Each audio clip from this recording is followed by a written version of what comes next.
Ever dreamed of turning your passion for music into like a full-time gig? Yeah. Well, today we're going to dive into the strategies of pretty successful independents Oh, cool. Nico Gend, Sean Cannella, Right. and Dream Kid to uncover their secrets for building a thriving personal brand in the music world, Okay. and then like turning that brand into a sustainable income stream. Yeah, I mean, that's the dream, right? Totally, totally. To be able to do what you love and make money from it. For sure. And what's so fascinating that none of these artists relied on overnight viral fame Right. or chased like these fleeting trends. Yeah. They focused on building these sustainable careers step by step. Yeah. And that's what we'll unpack Oh, today. I love that. So let's start with Nico Gend. Okay. He went from 1 million to over 4 million monthly Spotify listeners in just a year. Wow. That kind of growth is what most independent artists dream of. Yeah, absolutely. So what were some of the key areas of focus for him? Well, Nico really highlights the power of consistency when you're building a personal brand. He calls it his music conveyor belt.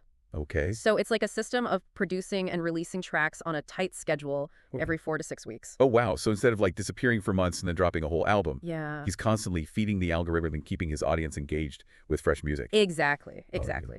And, this ties into a bigger point about why singles are such a powerful tool for growth, Okay. especially early on, Okay. because each new single gives you another chance to land on like algorithmic playlists, Oh, yeah. Release Radar, Yeah. Discover Weekly. Those are the big ones. Right. And so potentially you're exposing your music to thousands of new listeners. It's like you're casting a wider net. Yes. Giving you more opportunities to hook new fans. Right. And start building that all-important momentum. Exactly. And, Nico doesn't just stop at releasing his music.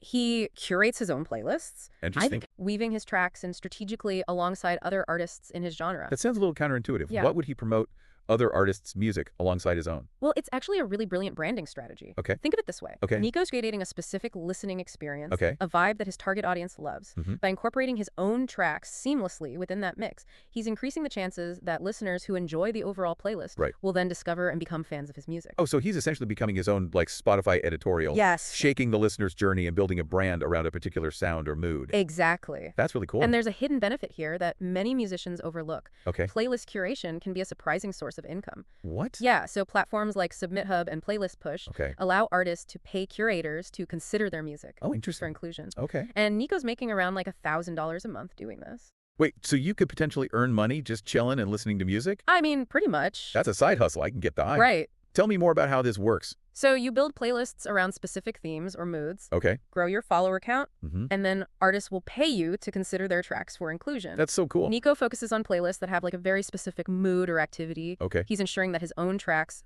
fit seamlessly within that vibe. Mm-hmm. So he's attracting listeners who genuinely enjoy the playlist, Yeah. increasing the chances that they'll like discover and follow him. That's smart. Right? And then he reinvests a large chunk of that income Okay. back into promoting his playlists and individual tracks. Oh, so it's like a self-sustaining system. Yeah. Very cool. But let's be real. Ads are still a big part of the music marketing game. Totally. Right? Yeah. And Nico has like a refreshingly simple and budget-friendly approach to ads Okay. that any artist can replicate. Okay, I like that. He focuses on creating eye-catching video ads using free stock footage and basic editing. So it's less about the high-end production Yeah. and more about clear messaging Yeah. and smart targeting. Exactly, So yeah. speaking of targeting, Yeah. Nico focuses on what he calls Tier 2 countries, Right. those with a growing Spotify user base, Mm-hmm. but where ad costs are significantly lower than in major markets like the U.S. Right. Now, that sounds clever, but wouldn't focusing on your core market be more effective? Yeah. At least initially. It might seem that way, but hear me out. Oh. By generating a significant amount of streams Okay. in these tier 2 countries where ad costs are lower, Hmm.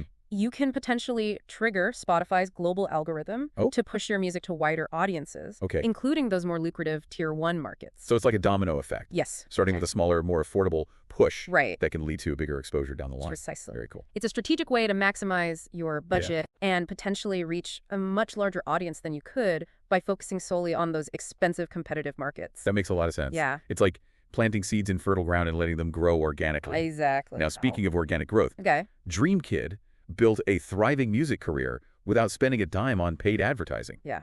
That's impressive. Right. So you mentioned that his story is all about organic growth. Mm-hmm. Could you kind of elaborate on that for our listener? So Dream Kid's success really underscores the power of these free platforms like SoundCloud and YouTube for building a fan base. Okay. He consistently released high-quality music on these platforms Right. and focused on building like a loyal following through direct engagement Mm-hmm. and interaction with his listeners. So it sounds like he really tapped into the power of word of mouth Yeah. and online communities, Right. building like a grassroots movement around his music? Exactly. And he fostered a sense of community Yeah. around his music by responding to comments, Okay. participating in online forums, Yeah. and collaborating with other artists. Okay. He understood that genuine connection can be far more valuable Yeah. than any paid advertising campaign. It's a great reminder that in today's noisy online world, Mhm. authenticity and genuine connection Yeah, can still cut through the clutter right. and resonate with people. Totally. So building a personal brand is about more than Yeah. just promoting your music. Mm-hmm. It's about connecting with people on a deeper level, Yeah, sharing your journey, right. and showing them who you are, like beyond the music. Precisely. And this is something that Sean Cannella, our third expert, really excels at. Yeah.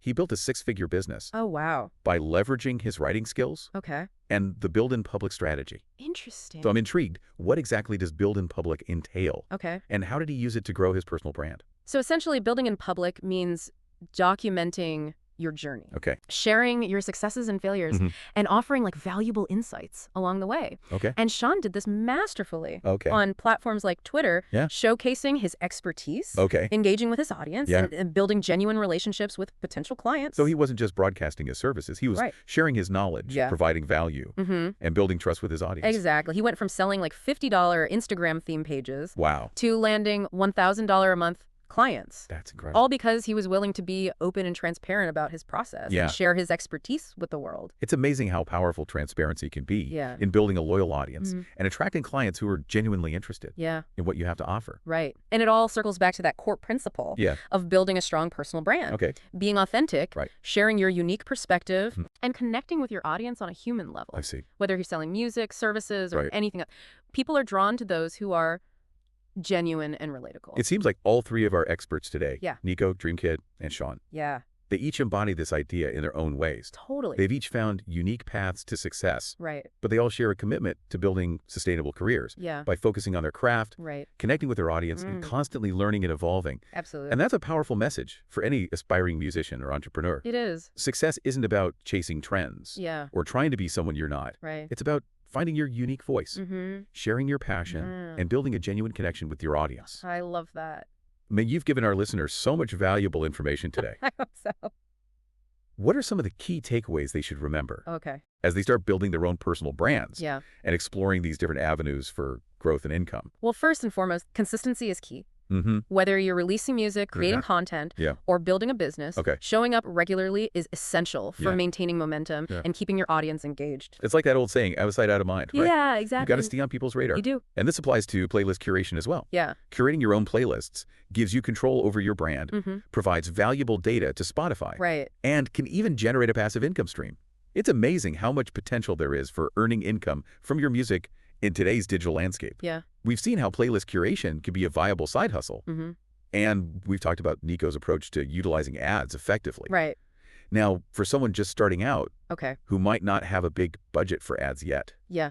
what would you recommend? I think Dreamkid's journey is a fantastic example Okay. of how to leverage those free platforms Yeah, and yeah. organic strategies Okay. to build a following. Platforms like SoundCloud and YouTube are great for getting your music out there, Okay. connecting with potential fans, Yeah. and building a community around your music. Yeah. And remember, even if you do decide to explore paid advertising down the line, Yeah. the principles of authenticity, connection, Yeah. and providing value still apply. It's all about laying that solid It foundation. is. And as you mentioned earlier, Nico's Notion Planner and Blueprint offer step-by-step guidance Yes, they do. for building a sustainable music career. Mm-hmm.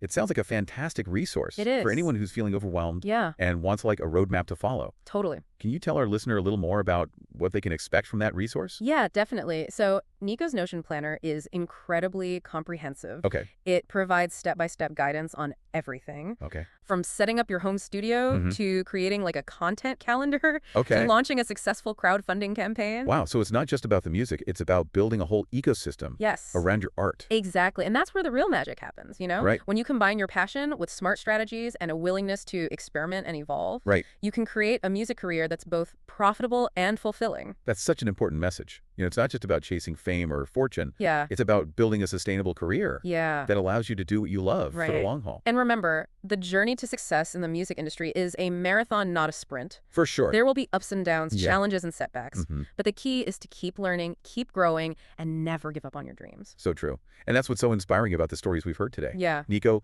Dreamkid, and Sean. Mm-hmm. They each faced their own obstacles, Yeah, but they persevered, they adapted, right. and ultimately achieved success on their own terms. Absolutely. And their stories are a testament to the fact that with passion, dedication, and a little bit of ingenuity, Yeah. anyone can build a thriving career in the music industry. Well said. So as we wrap up this deep dive into the world of personal branding and music marketing, Yeah. what are some final thoughts you'd like to leave our listener with? I think the most important thing is to remember that you have the power to shape your own destiny. Yeah. You don't need to wait for permission or validation from anyone else. Oh, yeah. With the right tools and strategies, you can build a thriving music career on your own terms. And those tools and strategies are more accessible than ever before. Right. From free platforms like SoundCloud and YouTube Mm-hmm. to powerful resources like Nico's Notion Planner. Yes, There's a wealth of information and support available to help you succeed. there is. So don't be afraid to experiment, to take risks, and to find what works best for you. Exact. There's no one-size-fits-all approach to success in the music industry. Nope. The key is to stay true to your artistic vision, connect with your audience authentically, and never stop learning and growing. Couldn't have said it better myself. This deep dive has given you the roadmap, the inspiration, and the tools to start building your personal brand and crafting a sustainable career in music. What will you do today to take that first step?